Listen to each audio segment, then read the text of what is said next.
अस्सलाम वालेकुम जी। मेरा नाम है असफंद औसाफ। असफंद औसाफ नाम है मेरा, ठीक है, ताकि आपको अच्छे से सुनाई दे जाए। मेरा नाम असफंद औसाफ है। आज का पॉडकास्ट शुरू करने से पहले मेरे नाम की छोटी सी ड्रिल बहुत ज़रूरी थी, क्योंकि ये सुनने में बड़ा आ रहा था कि मेरा नाम सुनाई नहीं देता बहुत सुनकर। अब बात करते हैं आज के मुद्दे के बारे में कि आज का टॉपिक क्या है। टॉपिक ये है कि आप जब किसी रियल एस्टेट में इन्वेस्ट करते हैं तो आपको कौन कौन से मसाइल सामने आ सकते हैं और आपको फ्रॉड का सामना किस किस एंगल से करना पड़ सकता है। अब ज़्यादातर इन्वेस्टमेंट आप लेके जब रियल एस्टेट में जाते हैं तो मोस्टली पीपल ये बिलीव करते हैं कि ये तो गैम्बल है।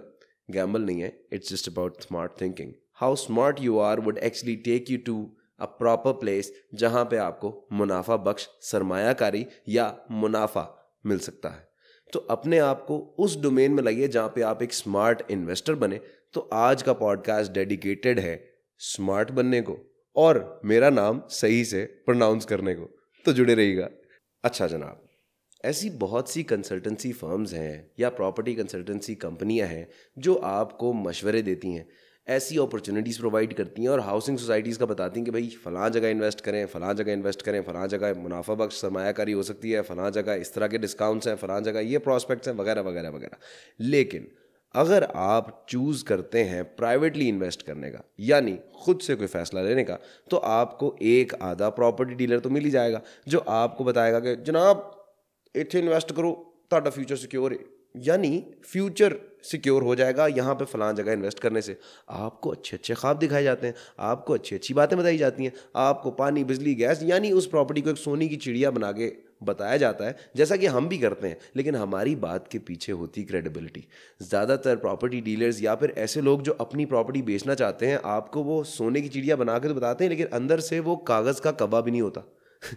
तो इन सारी बातों को मद्देनज़र रखते हुए आज आपको कुछ ऐसे एलिमेंट्स बताऊंगा जो कि आपको फ्यूचर में प्रॉपर्टी के फ्रॉड से बचने के तमाम तरीके बताए जा सकते हैं जिसके अंदर।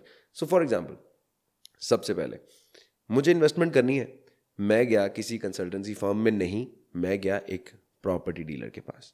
प्रॉपर्टी डीलर के पास जाके मैंने कहा भाईजान मैंने फ़लाँ फ़लाँ इतने इतने लाख की इन्वेस्टमेंट करनी है, तो मुझे ज़रा प्लीज़ कोई घर दिखा दें। वो कहेगा जी एक घर है जो हमारे पास पड़ा हुआ है, इसके अंदर इतने इतने लोग रहते थे, इतने साल से यहाँ पे कोई नहीं आया, वगैरह वगैरह वगैरह। यहाँ पे आप इन्वेस्टमेंट करेंगे तो आपको इतने पैसों की बचत होगी और फ्यूचर में आपको इतना मुनाफा मिल सकता है, या फिर ये जगह बड़ी अच्छी है, सोसाइटी बड़ी अच्छी है, पानी बिजली गैस का मसला नहीं है, सिक्योरिटी का मसला नहीं है, वगैरह वगैरह वगैरह। ये सारी बातें आपको सुनाई जाएंगी और सुनाई जाने के बाद आप जब वहाँ पर इन्वेस्टमेंट करेंगे और आप वो घर के पैसे आधे दे देंगे तो पता चलेगा कि भाई वो तो घर उस बंदे का था ही नहीं।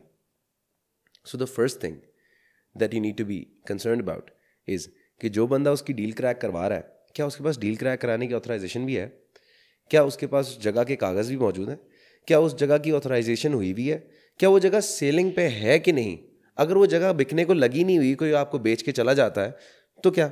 अब आपको एक छोटी सी बात बताता हूँ। रवात के पास मेरे एक जानने वाले की पीस ऑफ प्रॉपर्टी है। उनको एक प्रॉपर्टी डीलर कॉल करता है और ये बताता है कि जनाब आपकी फ़लाँ प्रॉपर्टी तो बिक गई है, आपने बेच दी? तो वो कहते हैं जी नहीं, हमने तो नहीं बेची। तो कहते जनाब वो तो बिक गई है, वहाँ पे तो लेवलिंग का काम शुरू हो गया, वो मजदूर ला के उन्होंने दीवार खड़ी करना शुरू कर दिया। कब्जा। जिसकी प्रॉपर्टी थी उसको ये तक नहीं पता था कि उसकी प्रॉपर्टी बिक गई है और उसके नाम के कागज़ फेक बना के डील कर दी गई है। और जिस बंदे ने वहाँ पे बंदे ला के लेवलिंग का काम शुरू कराया वो 10 लाख रुपए बयाना भी दे चुका है। और माशाल्लाह हमारी अवाम इतनी बेवकूफ़ है कि वो 10 लाख बयाना भरोसे पे दे आए हैं कि नहीं जी मैनू ट्रस्ट है। सर ट्रस्ट की बात नहीं है, इट्स अबाउट अ विजन। आपने जब पैसा डालना, चाहे 1 रुपया भी डालना है प्रॉपर्टी के अंदर, आपने एक एक चीज़ मेक श्योर करनी है कि वो वहाँ पे मौजूद हो। फैक्चुअल जगहों पे, कॉन्क्रीट जगह पे आपने इन्वेस्टमेंट करनी है, ऐसे रैंडम जगह पे इन्वेस्टमेंट नहीं करनी। So first thing, first for all, आपने इस चीज़ का ख्याल करना है कि जहाँ पे आप इन्वेस्टमेंट कर रहे हैं और जिसके थ्रू कर रहे हैं, क्या उसके पास ऑथराइजेशन भी है? क्या उसके पास जगह के कागज़ भी हैं? क्या वो जगह बिकने लगी भी है कि नहीं? उसका स्टेटस क्या है? और ये चीज़ ध्यान में रखने के बाद आप कम से कम इस लायक हो जाएंगे कि आप फ्यूचर में उसकी क्या स्टेटस होगी या उसको परचेज करना भी है कि नहीं करना, ये आप जहन में रख सकते हैं। So the first thing when you go to a property dealer or you go to a private investor, you ask him कि भाई इस जगह के कागज़ कितने, ठीक है, और उनका स्टेटस क्या है। अच्छा, one of the most important problems जो इस्लामाबाद में या बड़े शहरों में देखने में आती है, specifically G6, G7, F6, F7 के इलाकों में, जहाँ पे गवर्नमेंट का एरिया था, उस पे लोगों ने इलीगली कंस्ट्रक्शन की, कुछ साल रहे, फिर गवर्नमेंट को जब पता चला कि भाई ये तो लीगली एक्वायर करके जगह पे बैठे हुए, तो उस जगह पे उन्होंने उनको निकालने की कोशिश की, रहने वालों ने स्टे ले लिया। अब उस जगह का लीगल स्टेटस ये है कि वहाँ पे ना वो जगह सेल हो सकती है और ना वो जगह रेंट पे दी जा सकती है, लेकिन जो मालिक हैं बज़ाहिर जिन्होंने कब्जा किया था, उन्होंने इस जगह को बेचने पे लगा दिया या उस जगह को रेंट पे चढ़ा दिया। अब इस जगह का लीगल स्टेटस ये है कि इसको दोनों चीज़ों के लिए आप एक्टिवेट नहीं कर सकते, लेकिन अगर आप ऐसी जगह ले लेंगे तो नुकसान किसका होगा? आपका। अब मैंने पिछले क्लिप में आपको बताया वो 10 लाख जिसने भरोसे पे अल्लाह के नाम पे दे दिया, उस महाराजा ने 10 लाख रुपए उसके बाद बहुत फ्री के थे, जिसने बयाना दे दिया जनाब सिर्फ ज़बान के ऊपर कि नहीं मुझे किसी ने ज़बान दी तो मैंने 10 लाख रुपए दे दिए। जिसके पास कुछ नहीं है उसको तो 10 लाख रुपए भी अच्छा मिल जाएगा। अगर किसी ने फेक कागज़ बनाए 25,000 रुपए के या 50,000 रुपए के या 1 लाख रुपए की, तो उसको 10 लाख रुपए दे के 1 लाख रुपए दिया, 9 लाख का तो मुनाफा है उसको। So the thief would con you in any way possible. आपने सिर्फ अपने आप को बचाना है, स्मार्ट डिसीजंस लेने, स्मार्ट डायरेक्शंस में सोचना है और स्मार्टली इन्वेस्ट करना है, बिकॉज स्मार्टली इन्वेस्ट करने से ही आप अपना फ्यूचर सिक्योर कर सकते हैं, वरना इन्वेस्टमेंट करेंगे तो पैसा डूब जाएगा आपका। एंड रियल एस्टेट एक ऐसी इंडस्ट्री है जहाँ पे अगर आप स्मार्टली इन्वेस्टमेंट ना करें तो आपका पैसा डूबने से कोई नहीं बचा सकता, बिकॉज इट इज़ अ वे और इट इज़ एन इंडस्ट्री जो आपको इमेंस प्रॉफिट भी देती है और कभी कभी इमेंस लॉस भी देती है, because there a lot of con man, a lot of people who would actually mislead you to do things which are not there to be done. But अगर आप अपना डिसीजन खुद सोच समझ के लेंगे तो ये आपको फ्यूचर में बहुत हेल्प आउट कर सकता है। So always look for a land जिसका कोर्ट का कोई लीगल स्टेटस ख़राब ना हुआ हो, यानी उस पर कोई स्टे ना आया हो, उस पर कोई लीगल एक्शन ना आया हो, उसकी कोई इंक्वायरी ना खुली हो, उसके सारे पेपर पूरे हों, तब जाके आपकी इन्वेस्टमेंट क्रेडिबल होगी। वरना ये 3-4 लाख रुपए बचाने के पीछे ना कोई आप 50-60 लाख की डज खा लेंगे। Please be mindful of that. अच्छा जी, one of the most important things जो आपने जहन में रखनी है वो है फ़र्द। फ़र्द एक ऐसा पीस ऑफ डॉक्यूमेंट होता है जो कि आपके पास तब आता है जब आपके पास ऑथराइजेशन होती है legally to deal with a piece of property, यानी एक लैंड बेचने की अथॉरिटी होती है फ़र्द। आपके पास अगर फ़र्द है तो आप लैंड बेच सकते हैं, अगर नहीं है तो आप लैंड नहीं बेच सकते। So please be mindful of that कि आप किसी ऐसे बंदे के पास जाएं जिसके पास फ़र्द और बाकी सारे लीगल डॉक्यूमेंट्स मौजूद हों। लीगल डॉक्यूमेंट्स होने के बाद आप किसी बंदे की बातों में आने से बहुत हद तक बच जाते हैं, क्योंकि आपको पता होता है कि भाई इस चीज़ का लीगल स्टेटस क्या है। वरना लोग बड़ी कहानियाँ चलाते हैं, ये मेरे ताया की है, ये मेरे कज़न की है, मेरा कज़न बाहर होता है, फ़लाँ फ़लाँ वगैरह वगैरह, लटरम पटरम। ये सारी बातें करने के बाद आपको एक ऐसे लूप में डाल दिया जाता है कि आपको ब्लाइंड ट्रस्ट हो जाता है उस बंदे की तरह जिसने 10 लाख रुपए दिए थे। ठीक है, वो ब्लाइंड ट्रस्ट से बचें and find a way to invest smartly. आप अपने आप को जितना बचाएंगे इस प्रॉपर्टी के स्कैम से, आप उतना अच्छे तरीके से बच सकते हैं।